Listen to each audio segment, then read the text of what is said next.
What happens to a woman's body after a long period without intimacy? I need to start with a truth that is going to surprise you. When a woman goes a long time without intimacy, what happens isn't what you imagine. She doesn't get desperate. She's not anxiously waiting for someone to show up. In fact, the exact opposite happens. And it's precisely this opposite that confuses most men over 50. I'm going to tell you exactly what science and psychology reveal about this silent process. And look, once you understand this, you'll realize why so many relationships go cold for no apparent reason. Why that incredible woman seems so emotionally distant. And mainly, why your attempts to get close again are not working. The truth is that the female body was designed to seek balance. Always.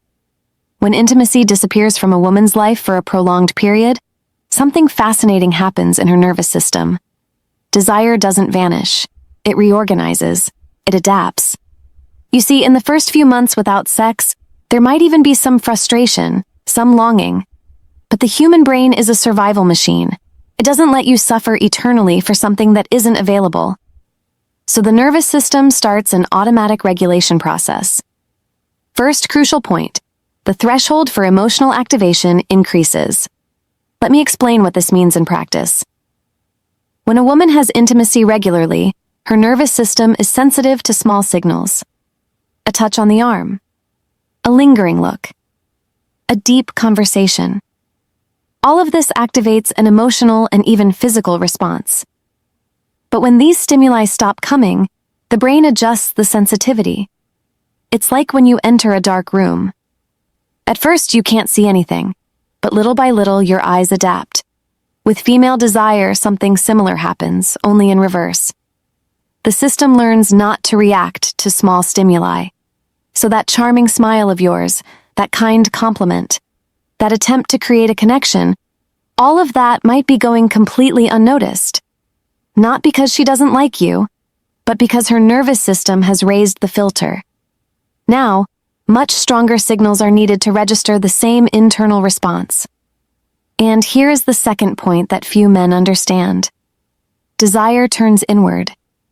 When desire is expressed frequently, it remains flexible.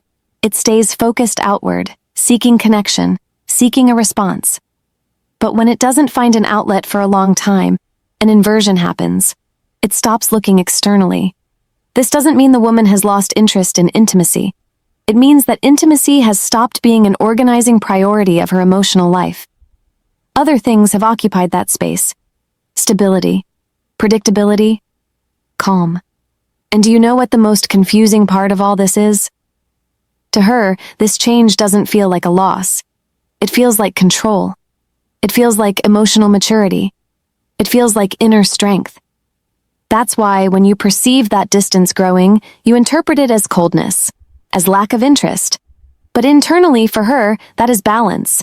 It's peace. It's the system functioning perfectly. Third fundamental point, the need for external validation decreases drastically. Look, this is revolutionary. When a woman lives without intimacy for a long time, she stops depending on the male gaze to feel balanced. She develops a deep emotional self-sufficiency. This creates independence, yes, but it also creates an invisible barrier, because desire that doesn't need an external response is not easily expressed. It stays contained, tucked away, silent. And then you try to get close with emotional availability, with affection, with attention, and it seems that nothing works. Not because you're doing it wrong, but because you're trying to feed a system that learned not to be hungry.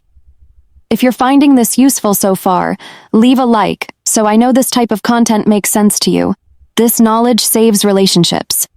Now, the fourth point is where most men get completely lost. The urgency disappears. You grew up in a time where the signs were clear, where interest showed itself, where sexual tension was palpable. So when you meet a woman who seems too calm, too balanced, you don't know how to interpret it. You assume she's not interested, or that there's something wrong with you, or that the moment has passed. But reality is much more neutral than that. Her nervous system simply reached a state of low reactivity. And systems in balance resist change. Not by conscious choice, but by neurological economy. The brain doesn't want to spend energy reorganizing something that is already working. It's exactly about this depth of understanding that I dive into in my complete guide, Secrets of Attraction. There, I detail not only what happens, but mainly how you navigate these dynamics in an intelligent and magnetic way. The link is in the description. But let's get to the final point, the most important of all. Silence is not a message. You are trained to interpret signals. So when there is silence, you look for meaning. You look for reasons. You try to decipher what is wrong. But in this specific context, silence is not communication. It is simply the absence of need. When nothing is necessary, nothing is signaled. And this leaves you without references, without clues, without knowing how to act. Most men interpret this as rejection, as a closed door, as game over. But psychologically, it's just a system in a state of regulation. And regulation is not the same as closing down. So what you need to understand is this. Living without sex doesn't empty a woman. It reorganizes her. The emotional system becomes quieter, more introspective, less reactive. And this reorganization is not a conscious decision. It is a biological adaptation. That's why attraction can seem distant even when respect remains. That's why warmth can feel muffled even when comfort exists. That's why connection can feel calm, but not alive. Now you know what's really happening. And knowledge is power. The power not to take it personally. The power to adjust your approach. The power to create real connection, not just expectation. Subscribe to the channel because every week I bring observations like this, which transform confusion into clarity. You deserve relationships that work. And that starts by understanding the psychology that nobody taught you. Until the next revelation.